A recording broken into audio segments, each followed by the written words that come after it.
Brother, ஓம் சாந்தி sister. குஷியா இருக்கீங்களா சிஸ்டர்? குஷி குஷியா இருக்கும். ஓகே, சரி, இன்னைக்கு முரளி பார்க்கலாம் சிஸ்டர். ஓகே, அப்பாவோட மகாவாக்கியங்களை கேட்போம். 22/2/2025 காலை முரளி, பாப்தாதா மதுவன். இனிமையான குழந்தைகளே, உங்களுக்கு தந்தை என்ன கூறுகின்றாரோ அதை மட்டும் கேளுங்கள். அசுரத்தனமான விஷயங்களை கேட்காதீர்கள், பேசாதீர்கள், கெட்டதை கேட்காதீர்கள், கெட்டதை பார்க்காதீர்கள் அப்படின்னு ஒரு தலைப்பு கொடுத்துருக்காங்க பிரதர். ஆமா, நீங்க தந்தை என்ன சொல்றாரோ அதை மட்டும் தான் கேட்கணும். அசுரத்தனமான எந்த விஷயத்தையும் கேட்காதீங்க அப்படின்னு சொல்லியிருக்காரு. தீயதை பார்க்காதீங்க, தீயதை கேட்காதீங்க, தீயதை பேசாதீங்க அப்படின்னு சொல்லியிருக்காரு சிஸ்டர். அந்த 3 குரங்கு பொம்மை இருக்கும் இல்லையா, அதை உதாரணமா வச்சு சொல்லியிருக்காரு. அப்ப கேள்வி கேக்குறாங்க, குழந்தைகளாகிய உங்களுக்கு எந்த ஒரு நிச்சயம் தந்தை மூலம்தான் ஏற்பட்டது? பதில், நான் உங்களது தந்தையாகவும் இருக்கிறேன், ஆசிரியராகவும் சத்குருவாகவும் இருக்கிறேன் என்று தந்தை உங்களுக்கு நிச்சயம் செய்விக்கிறார். நீங்கள் இதே நினைவில் இருப்பதற்கான முயற்சி செய்யுங்கள். ஆனால் மாயை உங்களை மறக்கடிக்கிறது. அஞ்ஞான காலத்தில் மாயையின் விஷயம் இல்லை. ஆமா, நீங்க தந்தை தந்தையாக இருக்கிறார், ஆசிரியராக இருக்கார், சத்குருவா இருக்கார் அப்படின்னு தந்தையை நிச்சயம் செய்விக்கிறார் உங்களுக்கு. ஆனா மாயை உங்களை மறக்க வைக்குது. ஆனா நீங்க இந்த நினைவுலே இருங்க அப்படின்னு சொல்றாரு. அஞ்ஞான காலத்துல இந்த மாயையின் தொந்தரவு உங்களுக்கு இல்லை அப்படின்னு சொல்றாரு. ஏன்னா ஸ்தூலமான தந்தையை மட்டுமே நினைச்சிட்டு இருந்தீங்க. அவர் நினைக்கிறது ஈஸியா இருந்துச்சு. இப்படி ஒரு தந்தை இருக்காருன்னு உங்களுக்கு அஞ்ஞான காலத்துல தெரியாது. கேக்குதா சிஸ்டர்? குரல் உள்ள போச்சு இடையிலையா? தெரியலையே சிஸ்டர். சரி, இருக்கட்டும். இப்ப கேக்குதுல? கேக்குது, சொல்லுங்க. அதான் அஞ்ஞான காலத்துல இந்த மாயின் தொந்தரவு உங்களுக்கு இல்ல அப்படின்னு சொல்றாரு சிஸ்டர். சரி, வாசிங்க அடுத்தது. அப்பா கேள்வி கேக்குறாங்க, எந்த சார்ட் வைப்பதில் விசால புத்தி தேவை? பதில், தன்னை ஆத்மா என புரிந்து தந்தையை எவ்வளவு நேரம் நினைவு செய்தோம். இந்த சார்ட் வைப்பதில் மிகவும் விசால புத்தி தேவை. ஆத்ம உணர்வுடன் தந்தையை நினைவு செய்யுங்கள், அப்போது பாவ கர்மங்கள் அழியும். ஆமா, தந்தைய நினைவு செய்யறதுல, அதாவது ஆத்மா உணர்ந்து தந்தைய பரமாத்மாவை எந்த அளவுக்கு நினைவு செய்றீங்களோ அந்த அளவுக்கு தான் உங்களுடைய பாவ கர்மங்கள் அழியும். இதற்கான அந்த நினைவுக்கான சார்ட் வைக்கிறதுல விசாலமான புத்தி உங்களுக்கு வேணும் அப்படின்னு சொல்றாரு சிஸ்டர். ஓம் சாந்தி. ஆசிரியர் வந்துவிட்டார் என மாணவர்கள் புரிந்து கொண்டுள்ளனர். அவர் தந்தையாகவும் இருக்கிறார், ஆசிரியராகவும் இருக்கிறார், பரம சத்குருவாகவும் இருக்கிறார் என குழந்தைகள் அறிவார்கள். குழந்தைகளுக்கு நினைவில் இருக்கிறது. ஆனால் வரிசை கிரமமான முயற்சியின் அடிப்படையில் சட்டம் சொல்கிறது, ஆசிரியராக இருக்கிறார் அல்லது இவர் தந்தையாக இருக்கிறார், குருவாக இருக்கிறார் என ஒரு முறை தெரிந்து கொண்டு விட்டால் பிறகு மறக்க முடியாது. ஆனால் இங்கே மாயை மறக்கடித்து விடுகிறது. அஞ்ஞான காலத்தில் மாயை ஒருபோதும் மறக்கடிப்பது இல்லை. இவர் நம்முடைய தந்தை, இவருக்கு இன்ன தொழில் என குழந்தைகள் ஒருபோதும் மறப்பதில்லை. நாம் தந்தையின் செல்வத்திற்கு எஜமானன் என குழந்தைகளுக்கு குஷி இருக்கும். தானும் படிக்கின்றனர், ஆனால் தந்தையின் ஆஸ்தி கிடைக்கின்றது அல்லவா? இங்கே குழந்தைகளாக நீங்களும் படிக்கிறீர்கள், மேலும் தந்தையின் ஆஸ்தியும் உங்களுக்கு கிடைக்கிறது. நீங்கள் ராஜயோகம் கற்றுக்கொண்டு இருக்கிறீர்கள்.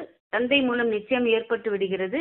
நான் தந்தையுடையவன், தந்தைதான் சத்கதிக்கான வழியை காட்டிக் கொண்டிருக்கிறார். ஆகையால் அவர் சத்குருவாகவும் இருக்கிறார். இந்த விஷயங்களை மறக்க கூடாது. ஓகே சிஸ்டர், அதான் தந்தையாக இருக்கிறேன், ஆசிரியரா இருக்கேன், சத்குருவா இருக்கேன். ஆசிரியரா இப்போ உங்களுக்கு இந்த பாடத்தை சொல்லித்தாரேன் அப்படின்னு சொல்றாரு. ஆனா அஞ்ஞான காலத்துல இருக்கும்போது அந்த ஸ்தூல தந்தையே நினைச்சிட்டு இருந்தீங்க. அப்ப அந்த மாயின் தொந்தரவு உங்களுக்கு இல்லை அப்படின்னு சொல்றாரு. ஏன்னா தந்தையை நினைவுப்பீங்க, படிக்கவும் செய்வீங்க, ஸ்கூல்ல போய் படிக்கவும் செய்வீங்க. கூடவே தந்தை கிட்ட இருந்து அவர்கிட்ட இருந்து சொத்தும் கிடைக்கும் இல்லையா, அந்த மாதிரி குஷி உங்களுக்கு இருக்கும் அப்படின்னு சொல்றாரு அஞ்ஞான காலத்துல. இப்போ இது கூட படிப்பு தான். இங்கேயும் தந்தை கிட்ட வந்து படிக்கிறீங்க, தந்தையின் ஆஸ்திக்கு அதிகாரி ஆக போறீங்க அப்படிங்கிற குஷியில இருக்கணும் அப்படின்னு சொல்றாரு சிஸ்டர். மறக்க கூடாது என தந்தை சொல்லிக் கொடுப்பதைத்தான் கேட்க வேண்டும். ஆமா, இந்த விஷயங்களை மறக்க கூடாது, தந்தை சொல்லிக் கொடுப்பதைத்தான் கேட்க வேண்டும். கெட்டதை பார்க்காதே, கெட்டதை கேட்காதே என்று குரங்குகளின் பொம்மைகளை காட்டுகின்றனர். இது மனிதர்களின் விஷயமாகும். அசுரத்தனமான விஷயங்களை பேசாதீர்கள், கேட்காதீர்கள், பார்க்காதீர்கள் என்று தந்தை சொல்கிறார். கெட்டதை கேட்காதே, இதை முதலில் குரங்குகளின் பொம்மைகளாக உருவாக்கினார்கள். இப்போது மனிதர்களை கொண்டு உருவாக்குகின்றனர். உங்களிடம் உள்ளது நளினியை கொண்டு உருவாக்கப்பட்டுள்ளது. நளினி சகோதரியை கொண்டு உருவாக்கப்பட்டிருக்கு அந்த குரங்கு பொம்மை. அதான். ஓகே, அந்த 3 குரங்கு பொம்மையை தான் அஞ்ஞான காலத்துல கூட வச்சிருப்பாங்க. அதாவது அந்த காந்தி மியூசியம் எல்லாம் வச்சிருப்பாங்க. இந்த குரங்கு பொம்மை கண்ணை மூடி இருக்கும், காதை மூடி இருக்கும், ஒண்ணு வாயை மூடி இருக்கும், 3 பொம்மை அப்படி இருக்கும். அத சொல்றாரு அப்பா. Okay sister. அது வந்து குரங்குகளை வச்சு காமிச்சிருக்காங்க. ஆனா நம்ம கிட்ட இருக்க பொம்மை வந்து நளினி சகோதரியை வச்சு உருவாக்கி இருக்குன்னு சொல்றாரு. Okay sister. உருவாக்கப்பட்டுள்ளது. ஆக நீங்கள் தந்தையை நிந்தனை செய்யும் விஷயங்களை கேட்காதீர்கள். என்னை எவ்வளவு நிந்தனை செய்கின்றார்கள் என்று தந்தை சொல்கிறார். உங்களுக்கு தெரியும், கிருஷ்ணரின் பக்தர்களின் முன்பாக அகர்பத்தியை ஏற்றி வைத்தால் ராமனின் பக்தர்கள் மூக்கை மூடிக்கொள்கின்றனர். ஒருவருக்கு மற்றவரின் நறுமணம் கூட பிடிக்கவில்லை. தங்களுக்கும் எதிரிகள் போல் ஆகிவிடுகின்றனர். இப்போது நீங்கள் ராம வம்சத்தவர்கள், முழு உலகமும் ராவண வம்சத்தவர்கள். இங்கே அகர்பத்தின் விஷயம் எதுவும் இல்லை. தந்தையை எங்கும் நிறைந்தவர் என்று சொன்னதன் மூலம் என்ன கதியானது என்பதை நீங்கள் அறிவீர்கள். கல் முள்ளில் இருப்பதாக சொன்னதால் புத்தி கல்லாகிவிட்டது என்றாலும் ஆசியை கொடுக்கக்கூடிய எல்லைக்கு அப்பாற்பட்ட தந்தையை எவ்வளவு நிந்தனை செய்கின்றனர். யாருக்குள்ளும் ஞானம் இல்லை, அவை அஞ்ஞான இல்ல யாருக்குள்ளும் ஞானம் இல்லை, அவை ஞான ரத்தினங்கள் அல்ல, கற்கள் ஆகும். இப்போது நீங்கள் தந்தையை நினைவு செய்ய வேண்டும். நான் யார், எப்படி இருக்கிறேன் என சரியான விதத்தில் தெரிந்தவர்கள் யாரும் இல்லை என்று தந்தை சொல்கிறார். அதாவது அந்த அகர்பத்தியின் விஷயம் கிடையாது அப்படின்னாரு. அங்க பக்தி மார்க்கத்துல கிருஷ்ணருக்காக அகர்பத்தி ஏத்துனாங்கன்னா அது ராமர் பக்தி செய்யக்கூடியவங்களை கூட பிடிக்காது. அது போல இங்க அந்த பக்தியின் விஷயம் கிடையாது, அகர்பத்தியின் விஷயம் கிடையாது, ஞானத்தின் விஷயம். இப்ப இந்த நீங்க எல்லாம் ராமர் வம்சத்தினர், இந்த முழு உலகமும் ராவண வம்சத்தினர். இந்த விஷயத்தையும் யாரும் புரிஞ்சுக்கல. முழு உலகமும் ராவணனுக்கு வசமா இருக்குது. தந்தைய சர்வ வியாபின்னு சொல்லி கல்லில் முள்ளில் இருக்காரு அப்படின்னு சொல்லி நிந்தனையும் செய்துட்டீங்க அப்படின்னு சொல்றாரு.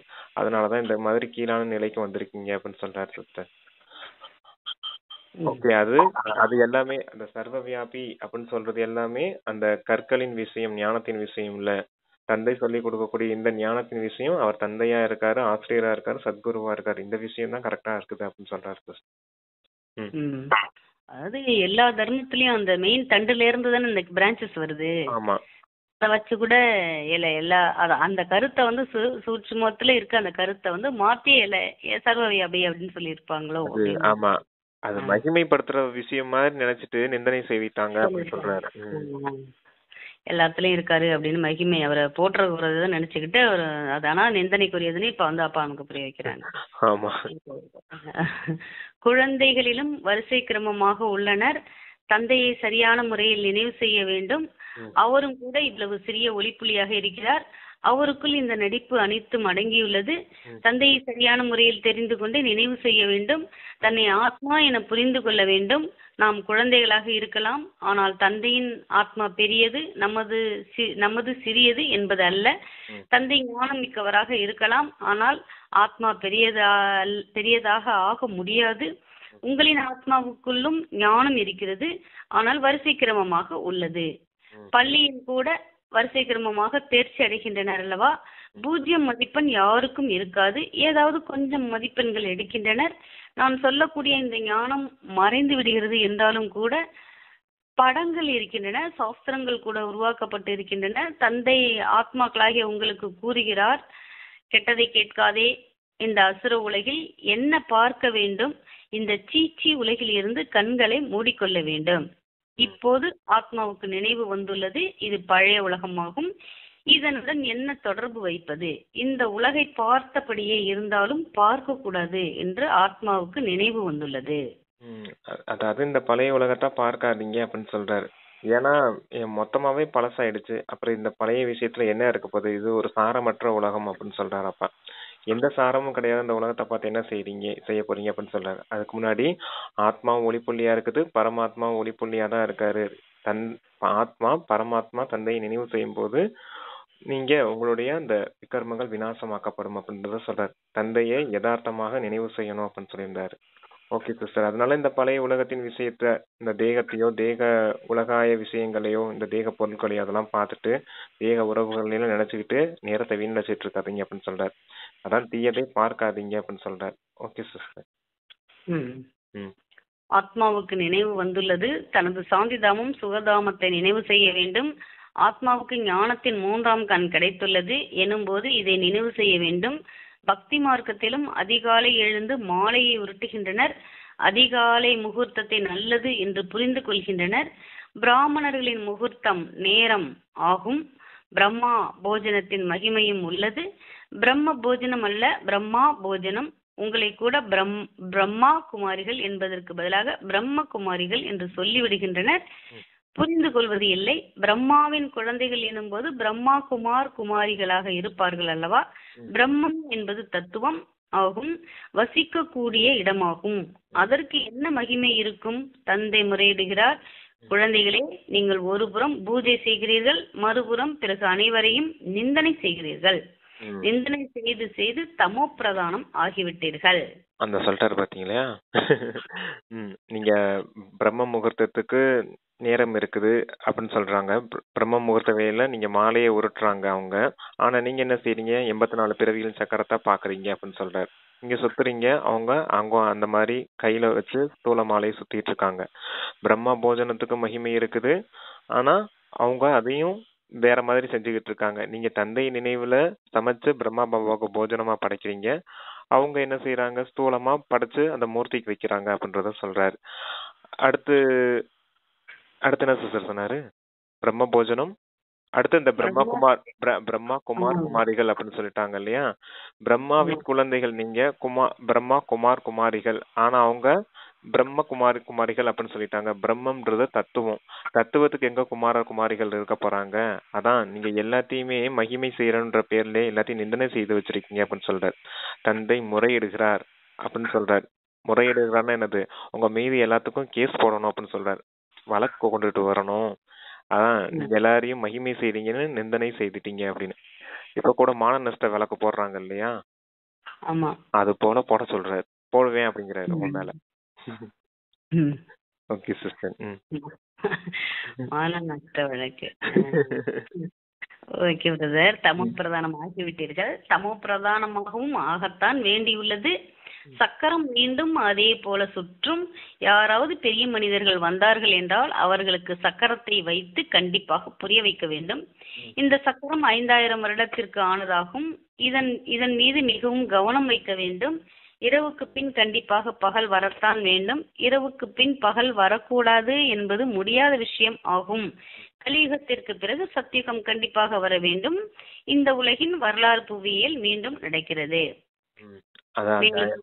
அந்த 5000 வருஷம் டிராமால இந்த இரவு பகல் விஷயம் எப்படி இரவு மாதிரி பகல் வருது, பகல் மாதிரி இரவு வருது இல்லையா? அது போல கலியுகம் முடிஞ்சு சத்தியுகம் வந்தே ஆகணும் அப்படின்னு சொல்றாரு. ஏன்னா இரவு நேரம் கலியுகம், பகல் நேரம் சத்தியுகம். எப்படியும் இரவு போச்சுன்னா பகல் வந்துதானே ஆகணும் அப்படின்னு சொல்றாரு.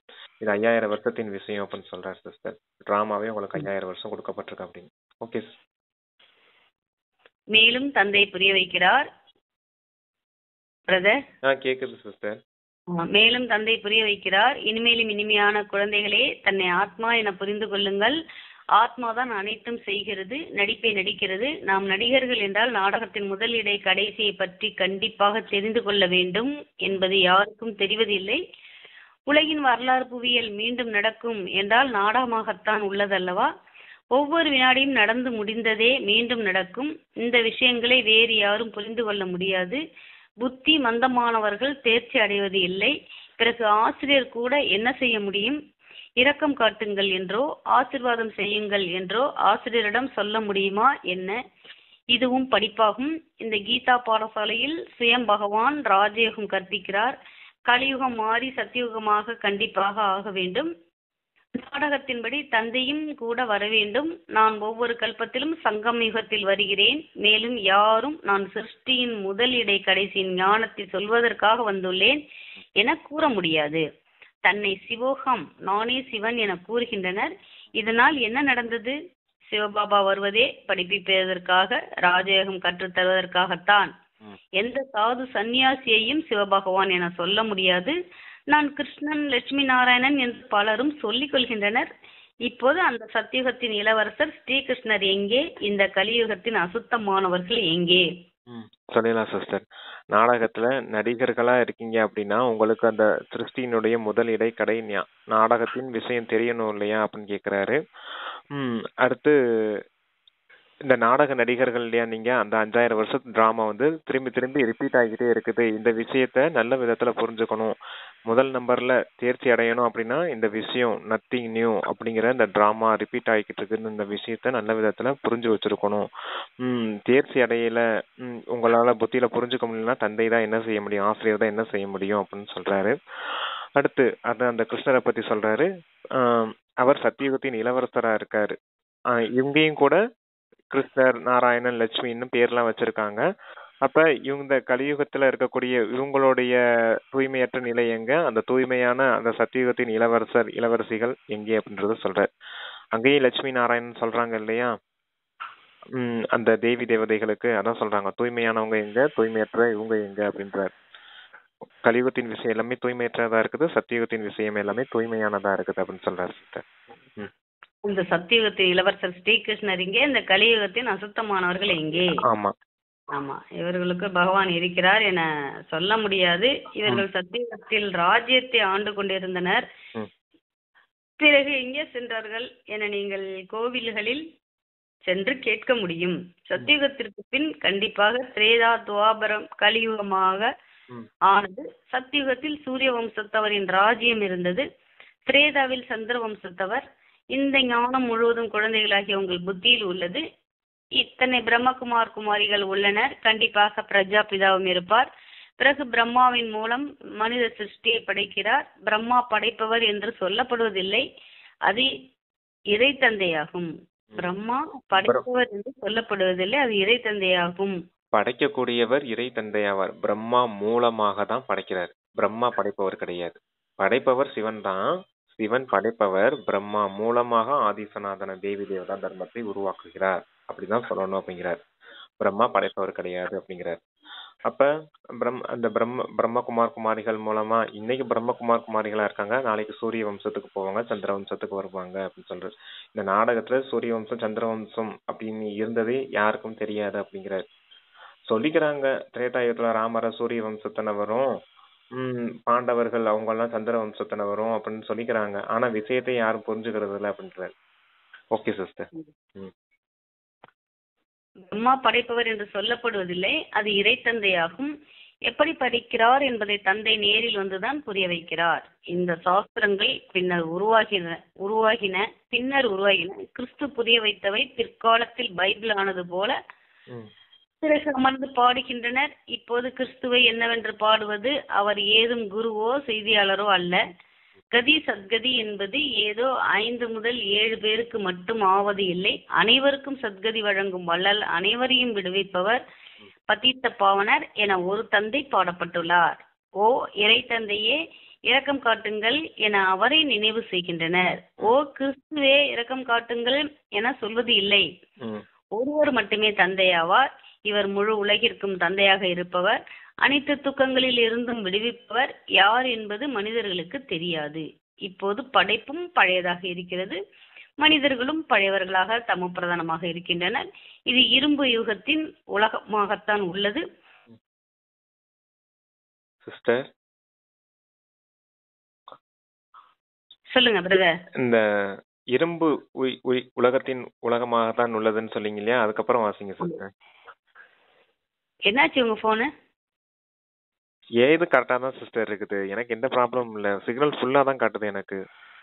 எனக்கும் காட்டுதே, நல்லா இருக்கே. சரி ஓகே சிஸ்டர். Okay brother. இந்த இருங்க சரி வாசிங்க சிஸ்டர். முழு உலகிற்கும் தந்தையாக இருப்பவர், அனைத்து துக்கங்களிலும் விடுவிப்பவர் யார் என்பது மனிதர்களுக்கு தெரியாது. இப்போது படைப்பும் பழையதாக இருக்கிறது, மனிதர்களும் பழையவர்களாக தமோ பிரதானமாக இருக்கின்றனர். இது இரும்பு யுகத்தின் உலகமாகத்தான் உள்ளது. தங்க யுகம் இருந்ததல்லவா, பிறகு மீண்டும் கண்டிப்பாக இருக்க போகிறது. இந்த உலகம் விநாசமாகிவிடும், உலக போர் நடக்கும், பலவிதமான இயற்கையின் பேராபத்துகளும் ஏற்படும். இதுதான் அந்த சமயமாகும். மனித சிருஷ்டி எவ்வளவு வளர்ந்து விட்டு உள்ளது. Okay sister. அந்த கிறிஸ்துவ பத்தி சொல்லியிருந்தாரு இல்லையா, கிறிஸ்து இருந்தாரு, அவர் இருக்கும்போது அந்த பைபிள் உருவாக்கப்படல. அவர் போனதுக்கு அப்புறம் பிற்காலத்துல வந்தவங்க தான் இந்த பைபிள் உருவாக்குனாங்க. அது போலதான் இந்த சாஸ்திரம் கூட. தந்தை இப்ப உங்களுக்கு அந்த ஞானம் கொடுக்கறாரு. இந்த ஞானத்தின் விஷயங்கள் துளி துளியா மற்ற தர்மத்தினர்ல போயிருக்குது, மற்ற தர்ம சாஸ்திரங்கள்ல போயிருக்குது அப்படின்றத சொல்றாரு. ஓகே. அடுத்து வந்து இது மொத்தமாவும் இரும்பு உலகமா இருக்குது அப்படின்னு சொல்றாரு. தங்க உலகம்னு ஒண்ணு இருந்துச்சு இல்லையா? தங்க யுகம்ன்றது இந்த சத்தியுகத்தையும், வெள்ளி யுகம்ன்றது இந்த திரேதா யுகத்தையும் சொல்றது. அதுதான் சொர்க்கம்னு சொல்ல முடியும். இது மொத்தமா இரும்பு உலகமா இருக்குது. மனிதர்கள் கூட இரும்பு உலகத்தின் மனிதர்களா இருக்காங்க அப்படின்னு சொல்றாரு சிஸ்டர். ம். Okay sister. பகவான் வந்துவிட்டார் என நீங்கள் சொல்லிக் கொண்டு இருக்கிறீர்கள். பிரம்மாவின் மூலம் ஒரு ஆதி சனாதன தேவி தேவதா தர்மம் ஸ்தாபனை ஆகிக் கொண்டு இருக்கிறது என நீங்கள் அனைவருக்கும் சவால் விடுகிறீர்கள். நாடகத்தின்படி அனைவரும் கேட்கின்றனர். தெய்வீக குணங்களையும் தாரணை செய்கின்றனர். நமக்குள் எந்த குணமும் இல்லை என நீங்கள் அறிவீர்கள். முதல் நம்பர் அவகுணம் காம விகாரமாகும். அது எவ்வளவு கஷ்டப்படுத்துகிறது. மாயையின் குத்துச்சண்டை நடக்கிறது. விரும்பாவிட்டாலும் மாயையின் புயல் காற்று விழ வைக்கிறது. இரும்பு யுகம் அல்லவா? முகத்தை கருப்பாக்கி கொள்கின்றனர். கருநீல முகம் என சொல்ல முடியாது. கிருஷ்ணரை குறித்து சொல்லும் போது பாம்பு தீண்டியதால் கருநீல நிறமாகிவிட்டார் என காட்டுகின்றனர். கௌரவத்தை காப்பாற்றிக் கொள்வதற்காக கருநீல நிறம் என சொல்லிவிட்டனர். கருப்பு முகம் என சொன்னால் கௌரவம் கெட்டுவிடும். ஆக தூர தேசம் நிராகார தேசத்திலிருந்து பிரயாணி வருகிறார். இரும்பு யுகத்தில் கருப்பு சரீரத்தில் வந்து இவரையும் வெள்ளையாக ஆக்குகிறார். நீங்கள் மட்டும் சதோ பிரதானமாக ஆக வேண்டும். என்னை நினைவு செய்வீர்கள் என்றால் பாவ கர்மங்கள் அழிந்துவிடும். மேலும் நீங்கள் விஷ்ணுபுரியின்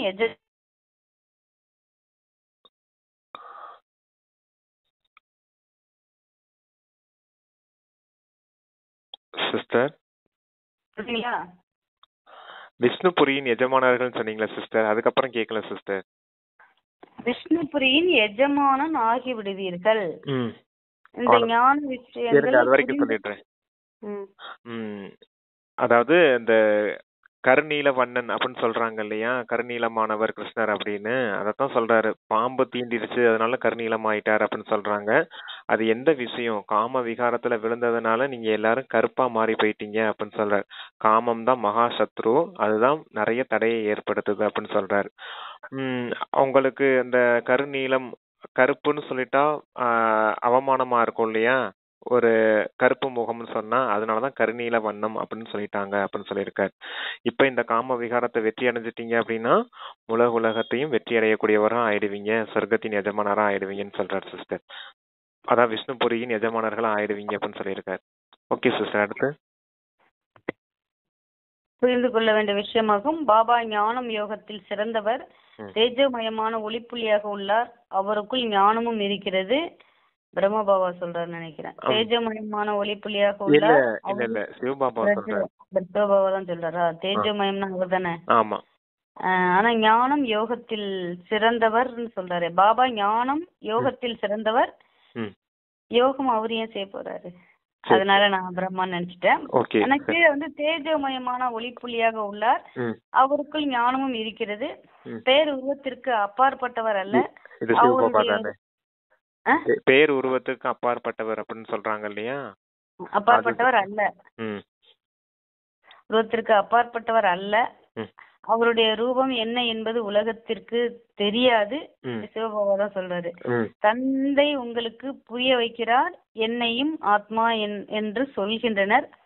பரமாத்மாவாக மட்டும் இருக்கிறேன். பரமாத்மா என்பது பரம ஆத்மா என ஆகிவிட்டது.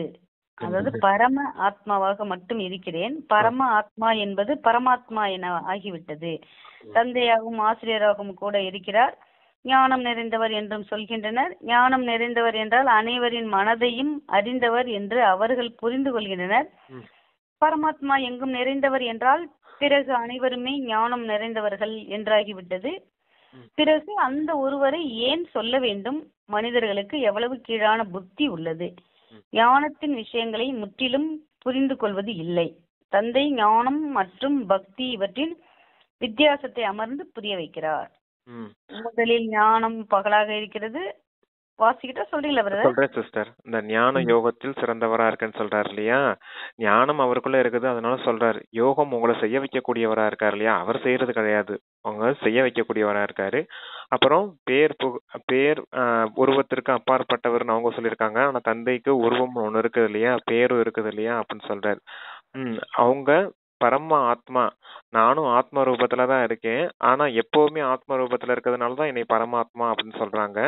இந்த பரமாத்மாங்கிற பேர் தான் அந்த மருவி பரமாத்மா அப்படின்னு வந்துருச்சு அப்படின்னு சொல்ற. பரம ஆத்மாங்கிற பேர் தான் மருவி பரமாத்மா அப்படின்னு வந்துருச்சு அப்படின்னு சொன்னாரு. அடுத்து என்ன சிஸ்டர் சொன்னாரு?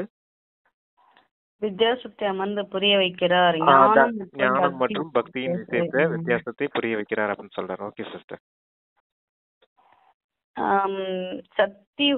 சத்திய திரேதாயுகம், பிறகு துவாபர கலியுகம் இரவு பகல், அதாவது சத்திய திரேதாயுகம் பகல், பிறகு துவாபர கலியுகம் இரவு.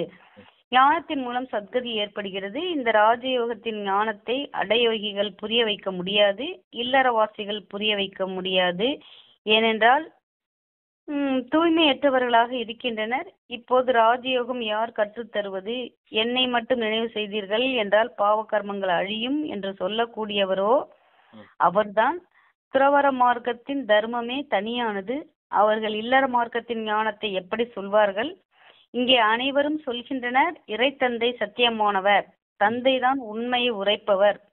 ஆத்மாவுக்கு பாபாவின் நினைவு வந்துள்ளது. ஆகையால் வந்து நரனில் இருந்து நாராயணராக கூடிய கதையை சொல்லுங்கள் என்று தந்தையை நினைவு செய்கின்றனர். உங்களுக்கு இந்த சத்திய நாராயணரின் கதையை சொல்கிறேன் அல்லவா? முன்னர் நீங்கள் பொய்யான கதைகளை கேட்டுக்கொண்டு இருந்தீர்கள். இப்போது நீங்கள் உண்மையானதை கேட்கிறீர்கள். பொய்யான கதைகளை கேட்டு கேட்டு கேக்குது சிஸ்டர். உண்மையான கதையை கேட்டு கேட்டு பொய்யான கதையை கேட்டு கேட்டு யாரும் நாராயணராக முடியாது. பிறகு அது எப்படி சத்திய நாராயணன் கதையாகும்? மனிதர்கள் யாரையும் நரனில் இருந்து நாராயணனாக ஆக்க முடியாது. இறை தந்தை தான் வந்து சொர்க்கத்தின் எஜமானர் ஆக்குகிறார். தந்தை வருவதும் பாரத தேசத்தில்தான். ஆனால் எப்போது வருகிறார் என்பது யாருக்கும் புரியாது. சிவனையும் சங்கரனையும் ஒன்றாக்கி கதைகளை உருவாக்கி விட்டனர். சிவபுராணமும் இருக்கிறது. கீதையை கிருஷ்ணருடையது என்று சொல்கின்றனர். பிறகு சிவபுராணம் பெரியதாக ஆகிவிட்டுள்ளது. உண்மையில் ஞானம் கீதையில் உள்ளது. பகவானுடைய மகா வாக்கியம் மன்மனாபவ. இந்த வார்த்தை கீதையை தவிர வேறு எந்த சாஸ்திரத்திலும் இருக்க முடியாது. ஓகே, சொல்லட்டா? சொல்லுங்க. அதாவது அந்த என்ன சொன்னாரு, எங்க ஆரம்பிச்சோம்? அந்த இது அந்த ஞானம் மற்றும் பக்தி அதுல விட்டோம் சிஸ்டர். உண்மை சத்தியமானவர் எப்படி சொல்வார்கள்? இங்கே அனைவரும் சொல்கின்றனர், இறைத்தந்தை சத்தியமானவர், தந்தையை தான் உண்மை உரைப்பவர். ஆத்மாவுக்கு பாபா நினைவு வந்துள்ளது. அந்த சத்தியுகம் அந்த திரேதாயுகம் சொல்லியிருந்தார் இல்லையா? சத்தியுகமும் திரேதாயுகமும் பகல், இது துவாபரமும் கலியுகமும் இரவு அப்படின்னு சொல்லியிருந்தாரு. அப்புறம் அந்த சன்னியாசிகள் தர்மத்தினர் வந்து ஒருபோது இந்த ஞானத்தை சொல்லிக் கொடுக்க முடியாது. சன்னியாசிகள் மற்றும் இல்லற தர்மத்தினர் வந்து இந்த ராஜயோகத்தை சொல்லித்தர முடியாது. தந்தை தான் வந்து இந்த ராஜயோகத்தை சொல்லித்தர முடியும். ஏன்னா அவங்க எல்லாருமே தூய்மையற்றவர்களா இருக்காங்க. தூய்மையற்றவர்களால இந்த ஞானத்தின் விஷயத்தெல்லாம் புரிஞ்சுக்க முடியாது அப்படின்னு சொல்றாரு. அந்த துறவர மார்க்கத்தினருடைய தர்மமே தனிப்பட்டது அப்படின்னு சொல்றாரு. Okay sister. அடுத்துதான் அந்த இது வந்துச்சு. தந்தை வந்துதான் உங்களுக்கு சத்திய நாராயண கதையை சொல்றேன் அப்படின்னு சொல்றாரு. அவங்க பொய்யை கூறி கூறி பொய்யானவர்களா ஆயிட்டீங்க. இப்ப தந்தை உண்மையை கூறி கூறி உங்களை உண்மையானவர்களா ஆக்குறேன் அப்படின்னு சொல்றாரு. அடுத்து லாஸ்ட் என்னமோ சொன்னாரு, சிவபுராணம் சொன்னாரு. அதுதான் கீதையில தான் இந்த விஷயம் இருக்குது. ஆமா, சிவபுராணத்துல இந்த விஷயம் இல்ல. ஆனா அவங்க சிவனையும் சங்கரையும் ஒன்னா காமிச்சிட்டாங்க அப்படின்னு சொல்றாரு. சிவன் வந்து ஒளிப்புள்ளியா இருக்காரு. சங்கரர் வந்துதான் அந்த இவங்க திருசொலுத்த தூக்கிட்டு இருக்கிறது மாதிரி காமிக்கிறாங்க இல்லையா? அவர் தான் சங்கரர்னு சொல்லியிருக்காங்க. அதான் சிவனும் சங்கரும் ஒண்ணு போல ஆக்கிட்டாங்க அப்படின்னு சொல்றாரு. ஆனா சிவன் வேற, சங்கரர் வேற அப்படின்னு பாபா இங்க சொல்றாரு சிஸ்டர். ஆனா ஞானம் எல்லாமே கீதையில இருக்குது. அங்க கிருஷ்ணர் பேரை போட்டுட்டாங்க, அதுவும் தப்பா போயிடுச்சு. சிவபுராணத்துல அந்த சங்கரோடைய பேரை போட்டதுனால இதுவும் தப்பாயிடுச்சு. மொத்தமாவே பக்தி மார்க்கமே இருளின் மார்க்கம், அஞ்ஞானத்தின் விஷயம் அப்படின்னு சொல்றாரு சிஸ்டர். இது அனைத்து, அதாவது இந்த வார்த்தை கீதையை தவிர, அது மன்மனாபவ இந்த வார்த்தை மட்டும் கீதையில இருக்கு. எந்த சாஸ்திரத்திலும் இருக்க முடியாது. அனைத்து சாஸ்திரங்களிலும் உயர்வான கீதை என்று பாடவும் படுகிறது. உயர்ந்த வழி பகவானுடையதாகும். நாங்கள் சொல்கிறோம், இன்னும் சில வருடங்களுக்குள் புதிய சிரேஷ்டாச்சாரி உலகம் ஸ்தாபனையாகிவிடும் என்று. முதலில் கூற வேண்டும். இப்போது உள்ளது கீழான உலகம். சிரேஷ்டாச்சாரி உலகில் எவ்வளவு குறைவான மனிதர்கள் இருப்பார்கள், இப்போது எவ்வளவு அளவற்ற மனிதர்கள் இருக்கின்றனர். அதற்காக விநாசம் எதிரில் உள்ளது. தந்தை ராஜயோகம் கற்றுக் கொடுத்து கொண்டு இருக்கிறார். ஆஸ்தி தந்தையிடமிருந்து கிடைக்கிறது. தந்தையிடமிருந்துதான் கேட்கின்றனர். யாரிடமாவது செல்வம் அதிகமாக இருக்கும், குழந்தை இருக்கும் என்றால் பகவான் கொடுத்தார் என்று சொல்வார்கள். ஆக பகவான் ஒருவர் என்றாகிவிட்டார் அல்லவா? பிறகு அனைவருக்குள்ளும் பகவான் எப்படி இருக்க முடியும்? இப்போது ஆத்மாக்களுக்கு தந்தை சொல்கிறார், என்னை நினைவு செய்யுங்கள். எங்களுக்கு பரமாத்மா ஞானம் கொடுத்தார், பிறகு அதனை நாங்கள் சகோதரர்களுக்கு கொடுக்கிறோம் என்று ஆத்மா சொல்கிறது. தன்னை ஆத்மா என புரிந்து கொண்டு தந்தையை எவ்வளவு நேரம் நினைவு செய்தோம் என சார்ட் எழுதுவதற்கு விசால புத்தி தேவை. ஆத்ம அபிமானியாகி தந்தையை நினைவு செய்ய வேண்டியுள்ளது. அப்போதுதான் பாவ கர்மங்கள் அழியும். ஞானம் மிகவும் சகஜமானதுதான். மற்றபடி ஆத்மா என புரிந்து கொண்டு தந்தையை நினைவு செய்து தன்னை முன்னேற்றிக் கொள்ள வேண்டும். சொல்றீங்களா பிரதர்? இது சிரேஷ்டமான உலகம் இப்ப ஸ்தாபனையாக போகுது அப்படின்ற விஷயத்தையும் நீங்க புரிஞ்சு வச்சிருக்கீங்க. இப்ப இந்த பழைய உலகம் விநாசமாக போகுது, உயர்ந்த உலகம் பொது உலகம் ஸ்தாபனையாகுது அப்படின்றத சொல்றாரு.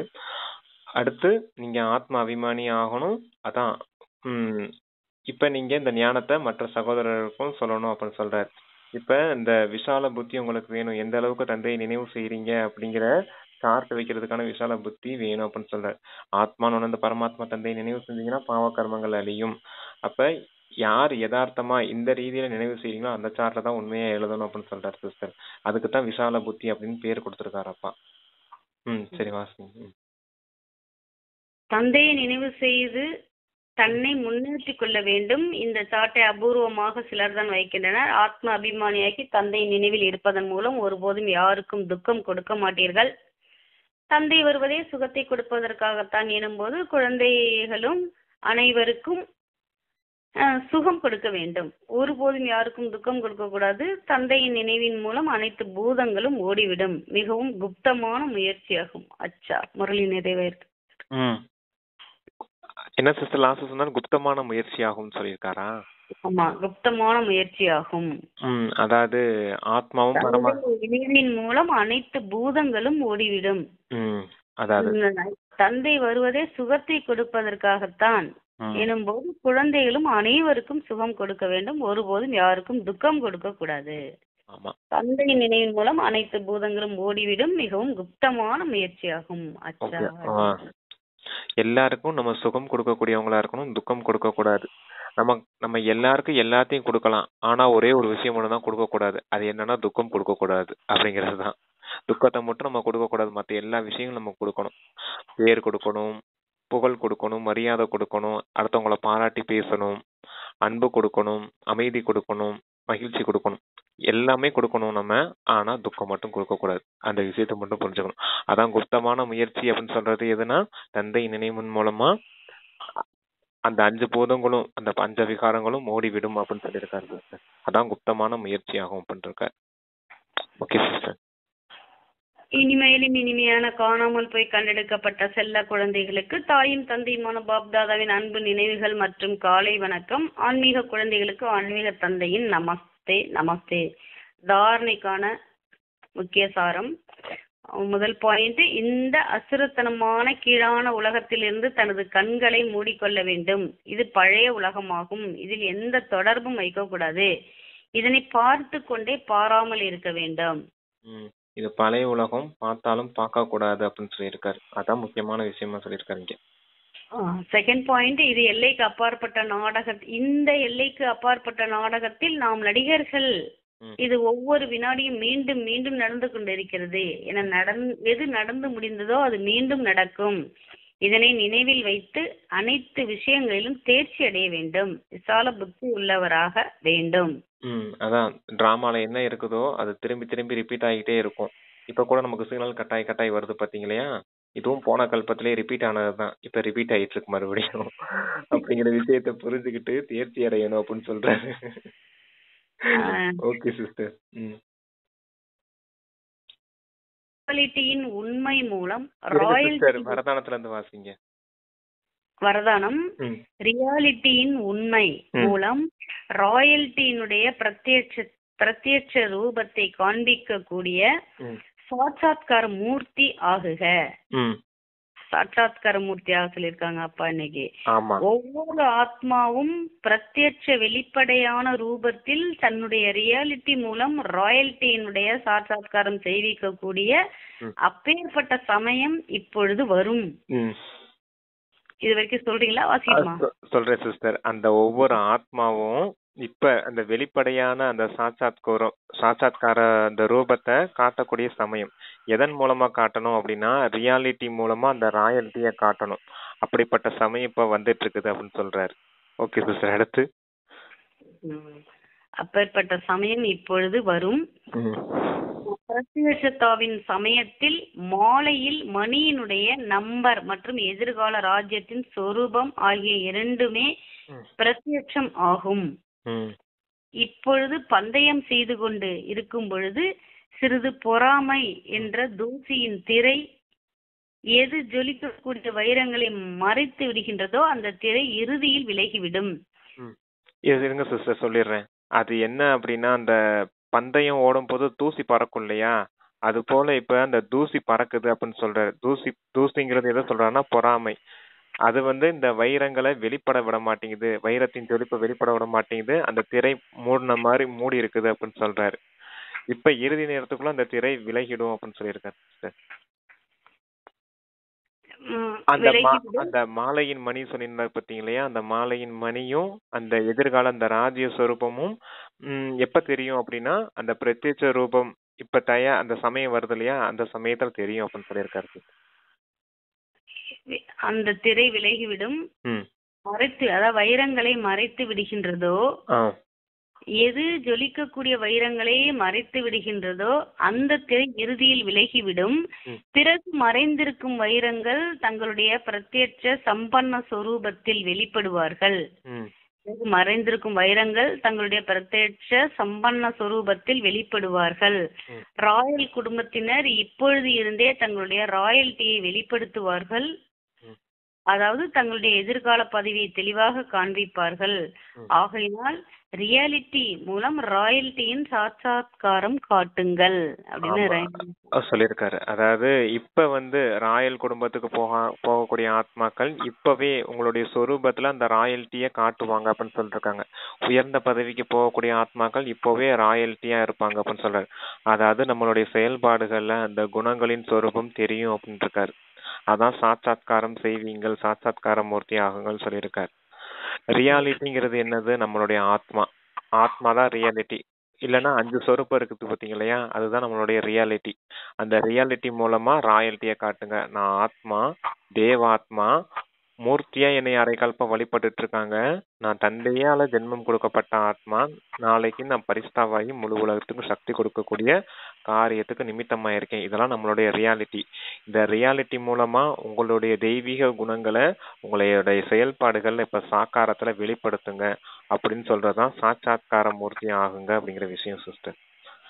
அதத்தான் வெளிப்படுத்துங்க அப்படின்னு சொல்லி சாட்சாத்காரம் காட்டுங்கள் அப்படின்னா நம்மளுடைய தாரணையில, செயல்பாட்டுல, அணுகுமுறையில நம்மளுடைய தெய்வீக குணங்கள் தெரியணும். தெய்வீக குணங்கள் வெளிப்படையா தெரியணும். அதுதான் சாட்சாத்கார மூர்த்தி அப்படின்னு சொல்லியிருக்காரு. ரியாலிட்டிங்கிறது நம்மளுடைய 5 ஸ்வரூபம்.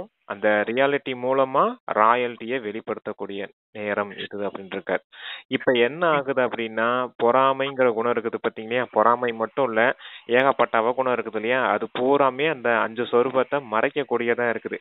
இறுதி நேரத்துல அது எல்லாமே வெளிப்படையா பிரத்யட்ச ரூபமாகும். அப்ப உங்களுடைய குணம் வெளிப்படும் அப்படின்னு சொல்லியிருக்காரு சிஸ்டர்.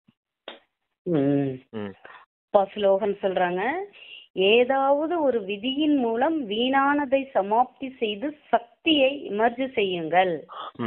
வீணானதை சமாப்தி செய்யணும் அப்படின்னாலே ஈஸியான வழி டிராமா பாயிண்ட கொண்டுட்டு வரதான்.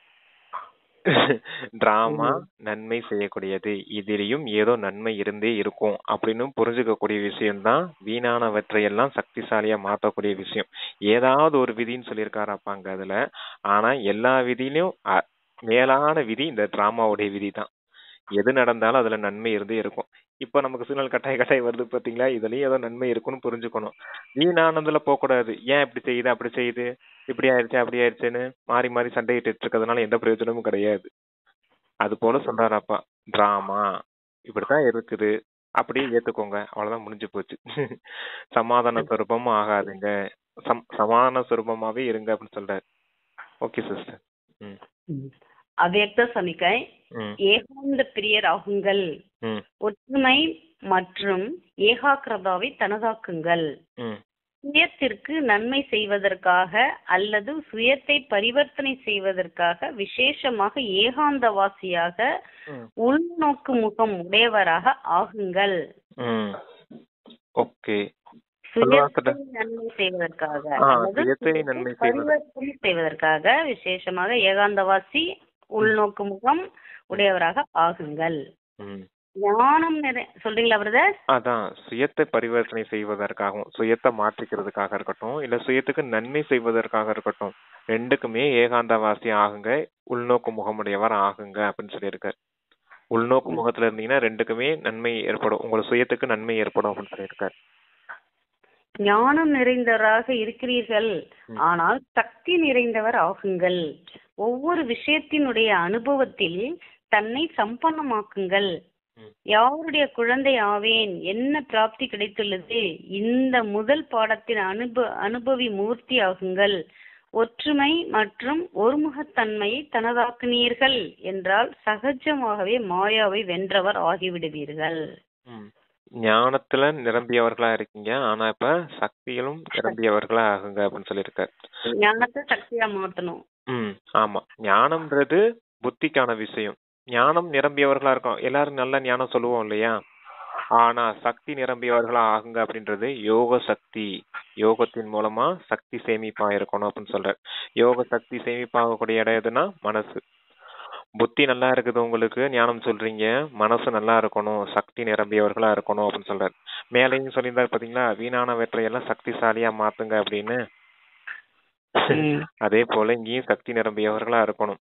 அதான் படைப்பவர் மற்றும் படைப்பினுடைய ரகசியத்தை தெரிஞ்சுக்கிட்டு அதுல சக்திசாலியா ஆகணும் அப்படின்னு சொல்லியிருக்காரு. இப்படி இருந்தீங்கன்னா என்ன ஆகும்னு சொன்னாரு? இந்த முதல் பாடத்தின் அனுபவ மூர்த்தி ஆகுங்கள். ஒற்றுமை மற்றும் ஒருமுகத்தன்மை தனதாக்கினீர்கள் என்றால் சகஜமாகவே மாயாவை வென்று விடுவீர்கள். ஆமா, இதுல அனுபவ மூர்த்தி ஆகுங்க. அனுபவம் இருக்கணும் உங்களுக்கு.